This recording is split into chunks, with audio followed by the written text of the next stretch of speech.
이 새벽 우리에게 주신 하나님 말씀은 욥기 6장 1절에서 30절까지의 말씀입니다. 욥기 6장 1절에서 30절까지의 말씀입니다. 우리 하나님의 말씀을 다 함께 받들어 읽겠습니다. 욥이 대답하여 이르되 나의 괴로움을 달아보며 나의 파멸을 저울 위에 모두 놓을 수 있다면 바다의 모래보다 무거울 것이라. 그러므로 나의 말이 경솔하였구나. 전능자의 화살이 내게 박힘에 나의 영이 그 독을 마셨나니 하나님의 두려움이 나를 엄습하여 치는구나. 들나귀가 풀이 있으면 어찌 울겠으며 소가 꿀이 있으면 어찌 울겠느냐. 싱거운 것이 소금이 없이 먹히겠느냐. 닭의 알 흰자위가 맛이 있겠느냐. 내 마음이 이런 것을 만지기도 싫어하나니 꺼리는 음식물 같이 여김이니라. 나의 간구를 누가 들어줄 것이며 나의 소원을 하나님이 허락하시랴. 이는 곧 나를 멸하시기를 기뻐하사 하나님이 그의 손을 들어 나를 끊어 버리실 것이라. 그러할지라도 내가 오히려 위로를 받고 그칠 줄 모르는 고통 가운데에서도 기뻐하는 것은 내가 거룩하신 이의 말씀을 거역하지 아니하였음이라. 내가 무슨 기력이 있기에 기다리겠느냐. 내 마지막이 어떠하겠기에 그저 참겠느냐. 나의 기력이 어찌 돌의 기력이겠느냐. 나의 살이 어찌 노쇠겠느냐. 나의 도움이 내 속에 없지 아니하냐. 나의 능력이 내게서 쫓겨나지 아니하였느냐. 낙심한 자가 비록 전능자를 경외하기를 저버릴지라도 그의 친구로부터 동정을 받느니라. 내 형제들은 개울과 같이 변덕스럽고 그들은 개울에 물살같이 지나가누나. 얼음이 녹으면 물이 검어지며 눈이 그 속에 감추어질지라도 따뜻하면 마르고 더우면 그 자리에서 아주 없어지나니. 대상들은 그들의 길을 벗어나서 삭막한 들에 들어가 멸망하느니라. 대마의 떼들이 그것을 바라보고 스바의 행인들도 그것을 사모하다가 거기 와서는 바라던 것을 부끄러워하고 낙심하느니라. 이제 너희는 아무것도 아니로구나. 너희가 두려운 일을 본즉 겁내는구나. 내가 언제 너희에게 무엇을 달라고 말했더냐. 나를 위하여 너희 재물을 선물로 달라고 하더냐. 내가 언제 말하기를 원수의 손에서 나를 구원하라 하더냐. 복군의 손에서 나를 구원하라 하더냐. 내게 가르쳐서 나의 허물된 것을 깨닫게 하라. 내가 잠잠하리라. 옳은 말이 어찌 그리 고통스러운고.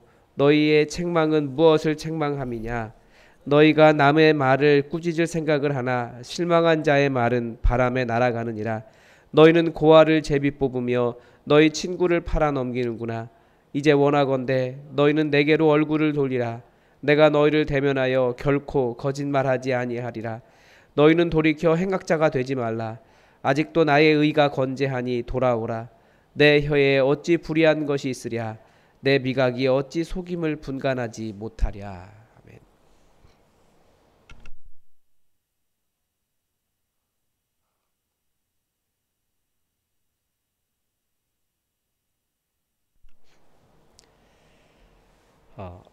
제 주변에는 목사님들이 참 많습니다. 당연하죠. 그런데 어떤 목사님들, 제 모든 관계가 사실 목사님들이니까요. 그러니까 어떤 목사님들은 자꾸 만나고 싶은데 어떤 목사님들은 만나기가 참 꺼려집니다. 특히 어떤 목사님들일수록 만나기가 꺼려지냐면 고수일수록 그렇습니다. 이 목사들도 딱 보면 이게 고수가 있거든요. 예, 차마 그 고승에 비교할 수 없어서 고수라고 불렀는데요. 그런 목사님들이 있어요. 정말 대단하시고 배우고 싶고 좋은 목사님들입니다. 그런데 왜 이렇게 만나기가 약간 꺼려지냐면 제가 어떤 고민을 이야기하면 해주시는 말씀 틀린 것 하나 없는데 그래서 때로는 답이 필요할 때는 연락하면 너무 좋아요. 그런데 힘들어요. 무엇이 힘들까? 왜 그런지 나중에 좀 알았습니다. 그분들의 삶과 제 삶이 너무 다르다라는 거예요. 그분들은 이미 이루신 것도 많고 흔들릴 일도 없고 저보다 한 10몇 년씩 이렇게 빨리 가시면 확실히 달라요. 나름대로 세상을 살아가는 틀이 다 갖추어져 있고 저 같은 하수를 보면 이렇게 공감이 안 되시는 것 같다는 생각을 할 때가 많아요. 그러니까 후배 목사님 한 분이 저랑 비슷한 말을 한 것을 들었습니다. 자립되지 않은 작은 교회의 청빙을 받아서 담임 목사를 하는데 시작했는데 어떤 일을 결정할 때마다 너무 힘든 거예요. 참 안타깝죠. 다들 교회 열심히 잘해보자라고 하는데 이렇게 싸우게 되고 가로막고 힘들게 하니까. 그래서 그 일을 먼저 겪으신 선배 목사님께 전화했더니 그분이 전혀 공감을 못 해주시더라는 거예요. 그래서 너무 섭섭하다고 그런 이야기를 하는 걸 들었습니다. 꼭 의지하려고 전화한 것은 아닌데 말을 할 수 없고 공감받을 수 있는 친구가 있는가, 그것이 지금의 어려움을 견뎌낼 힘이 될 수도 있거든요. 그래서 우리가 공동체가 존재하는 것 아니겠습니까? 성격에 어려움이 있어서 상담하는 사람들 이야기 들어보면 다들 어디서부터 문제가 있냐면 가장 지지를 받아야 할 어머니나 아버지로부터 혹은 가족으로부터 지속적으로 들어온 말들이 독할수록 그 사람은 다른 사람과 함께 어울려 살기가 너무나 어렵습니다. 예를 들면 어떤 부모는 자녀에게 내가 너 때문에 힘들어, 내가 너 때문에 못 살아, 내가 너 때문에 자꾸 싸우는 거야, 이런 식의 말을 합니다. 자기 힘들다라는 것을 아이에게 푸는 거예요. 그런데 아니거든요. 그냥 자기 분노 때문에 싸우는 거예요. 그건 누구 때문이 아니에요. 자기 안의 분노, 육체를 따라가기 때문에 그러는 겁니다. 그런데 이런 말을 어릴 때부터 계속 들어온 사람은 커서 정상적인 사회생활이 굉장히 어렵습니다. 항상 위축되어 있고 함께 어울리기 어렵고 작은 잘못도 마치 내 것인 것처럼 보이고, 이 모든 것들이 다 무엇을 잃었기 때문입니까? 사람에 대한 긍휼을 잃었기 때문입니다. 그게 바로 하나님 나라가 깨어진 현상이에요. 땅도 서로의 관계도 다 깨어진 겁니다. 그래서 서로 잘 살 수 있는 하나님 나라를 만드는 일이 우리의 소명인데, 하나님은 그렇게 이웃을 서로 사랑하라는 법을 주셨음에도 또 인간이 어떻습니까? 그 하나님 주신 사랑하는 법을 가지고 다른 사람 사랑하지 않는 방식으로 사용해요. 하나님을 따라간 게 아니라 자기 육체를 따라갔기 때문에 그렇습니다. 그 법을 가지고도 이웃 사랑하지 않고 정죄하는 것이 이 신앙이 좋다라고 하는 특별히 강한 신앙인들의 특징이다, 이겁니다. 이게 욥기가 계속 이야기하는 거예요. 오늘 본문에서도 위로하러 온 친구들로부터 하나님의 진리로 얻어맞은 욥이 자신의 섭섭한 마음을 토로하고 있습니다.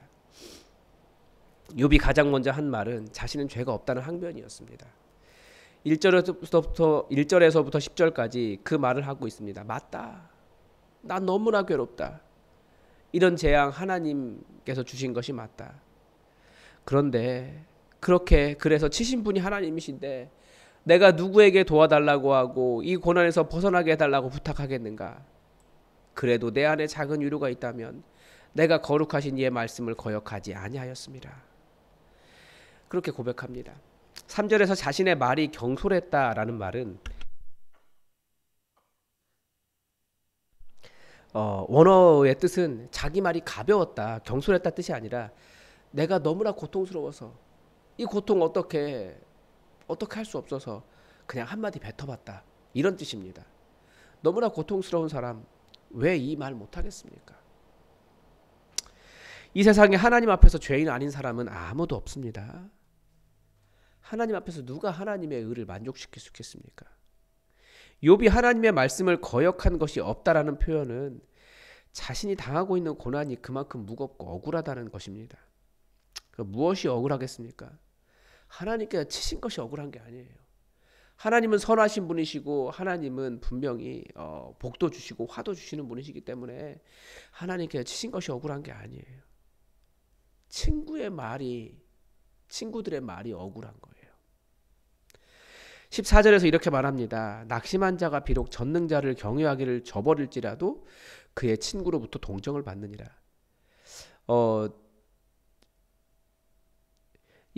사실 그 히브리어 원문은 더 다양한 해석이 가능합니다. 여기서 이제 친구 이제 동정이라고 되어 있는 부분이 헤세드입니다. 성경에서 헤세드는 사랑, 인애, 끝까지 변하지 않는 그런 관계 때문에 사랑하는 것. 그게 헤세드잖아요. 그러니까 친구에 대한 헤세드, 사랑, 인애를 버린 사람은 하나님을 경외하기를 버린 사람이다. 이런 뜻입니다. 뜻도 있습니다. 해석이 가능합니다. 그래서 우리 개역 개정 성경은 낙심한 자는 욥을 의미한다라고 볼 수 있습니다. 근데 원문은 얼마든지 친구들을 원망하는 말로 해석이 가능합니다. 그러니까 아무리 어려움을 당해도 친구는 위로를 해주는데 위로하지 않는 너희들은 하나님을 경외한 것을 떠난 것이다. 경외하기를 포기한 것이다. 이런 뜻도 가능하다라는 겁니다. 그래서 15절과 연결해 보면 그 해석이 맞습니다. 15절에서 내 형제들은, 즉 자신들의 친구들은 개울과 같이 변덕스럽고 개울에 물살같이 지나가는구나 라고 한탄합니다. 이 개울은 이스라엘의 와디라고 하는 것입니다. 이스라엘의 와디는 건개는 말라 있어요. 그래서 이스라엘에 이렇게 절벽같이 이렇게 되어 있고 넓은 평야는 아니고 거기 그냥 마른 땅이 절벽이 이렇게 되어 있고 물이 흐르지 않는 평평한 땅이 있습니다.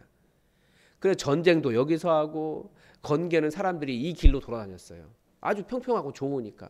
근데 문제는 뭐냐면 우기가 되면 멀쩡하던 땅이 갑자기 이렇게 그 흙과 돌과 뭐 먼지 이런 것들이 모두 쓸려와서 아주 무서운 그 강이 됩니다. 그냥 까만 물이 흐르는, 흙탕물이 흐르는 강이 돼요. 엄청나게 무서운 곳입니다. 그래서 그 말하는 게 그거예요. 거기가 넓어서 길처럼 되어 있기 때문에 대상들이 대마의 떼라고 되어 있는데, 이 대마의 떼라는 말이 대마의 그 카라반들, 대마의 엄청난 그 마차들, 뭐 거상들, 행인들, 이런 스바의 행인들, 이런 사람들이 거기로 갔다가 그 물에 쓸려 죽는다라는 거예요. 그 길이 좋으니까 사람들이 거기를 삼하고 갔다가 다 쓸려 죽고 고난을 당한다. 그 얘기하고 있는 겁니다. 그런데 이 친구들이라고 하는 사람들이 이렇게 빨리 욥을 소위 손절한 이유가 무엇이겠습니까? 욥을 친 그 와디의 물과 같은 것들이 자기들에게 미칠까봐, 다른 말로 하면 욥을 동정했다가 하나님의 심판의 저주가, 하나님의 저주가 묻어있는 저 사람의 저주가 자기에게 옮을까봐 빨리 손절하고 저주하고 나는 너희와 관계없다, 너와 관계없다, 이렇게 말하고 두려워했다라는 겁니다. 그게 21절의 표현입니다.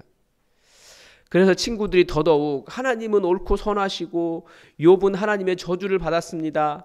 나는 거룩하오니 저를 욥처럼 치지 말아 주십시오 라고 말하고 있는 겁니다. 그래서 욥의 친구들의 그 말이 더더욱 괴롭고 서럽고 마음이 아픈 겁니다. 25절에서 이렇게 말합니다. 옳은 말이 어찌 그리 고통스러운고. 그리고 하는 말이 욥이 자신이 그렇게까지 사악함을 모르는 사람이 아니니 친구들이여 제발 내 편이 되어달라, 우정을 보여달라 라고 호소하고 있는 겁니다. 여러분, 하나님은 무엇을 아파하실까요? 제가 하나님이 아니기 때문에, 사실 하나님의 아픔이라는 말이 그 인간적인 표현이기 때문에 하나님은 저와 다르니까 그렇게 표현할 수 없는 거지만, 성경에는 무수하게 하나님의 안타까움, 하나님의 아픔이 들어 있습니다. 예수님도 오셨어요. 욥기의 주제도 이것입니다. 이 땅에 무고하게 고생하는 사람이 있습니다. 코로나에 걸리는 사람이 죄가 있어서 걸리는 것이 아닙니다. 중세시대에 흑사병에 걸린 사람도 죄가 있어서 걸리는 것은 아닙니다. 물론 큰 틀에서 보면 인간의 죄악 때문에 그런 질병들이 일어나는 거죠. 그러나 개개인적으로 봤을 때는 하나님 보시기엔 다 안타까우신 거예요. 지금은 없지만 우리나라 곳곳에 있었던 한센병에 걸리신 분들도 그렇습니다. 하나님은 아파하세요. 그 아픔이 바로 예수님을 통해서 드러났습니다. 회복시킬 수만 있다면 아들을 내어주실 수도 있을 정도로 우리 하나님은 아파하셨습니다. 그리고 우리에게 그 아픔을 좀 알면 좀 죄 있다고 정죄하고 비난하고 신앙이 있다고, 나는 종교적으로 완벽하다고, 나는 율법을 지켜간다고 그거 못 지키는 사람들 비난하고 힘들게 하지 말아라. 좀 서로의 아픔을 보듬으며 이 험한 세상 이겨가는 하나님 나라의 공동체를 회복하기를 하나님은 원하셨습니다. 구약 성경이 가난한 자가 없을 수는 없지만 가난한 자도 살아갈 수 있는 경제 공동체를 바란 것도 그런 하나님 나라가 회복된 공동체입니다. 그런데 왜 이루어지지 않았습니까? 왜 이스라엘은 소위 망할 때까지 상위 1%가 전체 땅의 99%를 차지하게 되었습니까? 누구도 희년법을 따르지 않았기 때문입니다. 하루살이는 자기가 지켰어요. 낙타는 삼키는 거죠. 60년이면 땅이 재분배되어야 되는데 그렇게 되지 않은 거예요. 무엇보다도 정말 이웃을 사랑하라고 하는 하나님의 말씀에 순종하지 않은 것입니다. 또 다른 이유는, 그렇게 부가 불평등해질 수 있었던 이유는 부자는 하나님께서 복 주신 것이고 가난한 사람은 하나님의 심판을 받은 것이다 라고 하는 통속신앙이 이스라엘 안에 가득했기 때문입니다. 이게 종교적으로 가득한 사람들, 종교적으로 성공한 사람들이 하고 있는 일들이에요. 그래서 욥기 같은 책이 나오는 겁니다. 하나님은 오히려 반대로 너희가 그렇게 부자 된 것은 저울을 속였기 때문에, 돈을 벌기 위해 폭력을 행사했기 때문에, 가난한 자들을 하나님의 이름으로 심판하고 그들의 아내와 자녀들을 신발 한 켤레 값에 팔았기 때문이다 라고 선지자를 통해서 아주 통렬하게 비판하십니다.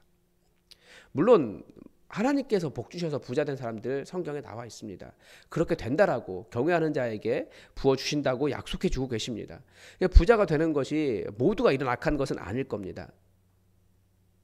그런데 때로는 어떤 사람들은 하나님의 이름으로 자신의 불평등과 폭력을 정당화하는 사람들도 있다라는 거죠.